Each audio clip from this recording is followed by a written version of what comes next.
Silipin naman natin ang sitwasyon sa South Luzon Expressway. May ulat on the spot, si Jam Sisante. Jam, marami na bang pabalik ng Maynila?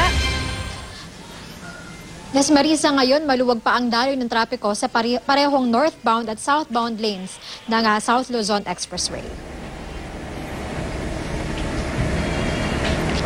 Inaasahan ngayong araw magsisibalikan sa Maynila ang mga nagbakasyon sa kani-kanilang probinsya ngayong Semana Santa. Pero sa ngayon, maluwag pa naman ang daloy ng trapiko sa parehong northbound at southbound lanes ng SLEX.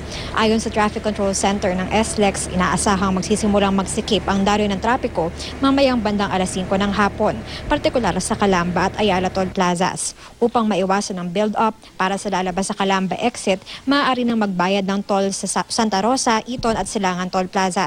Para naman sa northbound sa mga lalabas sa PhilInvest exit, maaari na rin magbayad ng toll sa Southwoods Toll Plaza. Magde-deploy din daw ng ambulant tellers ang SLEX upang maiwasan ang mahabang build-up at maaari ring magbukas ng ilang lane para sa counterflow kung kinakailangan. Karaniwang nasa 240,000 ang bilang ng mga sasakyang dumadaan sa SLEX araw-araw. Pero kapag panahon ng Semana Santa, umaabot ito sa 300,000. Paalala lang sa mga motorista, bago bumiyahe, siguruhing nasa mabuting kondisyon ang inyong katawan at ang inyong sasakyan para iwas aberya.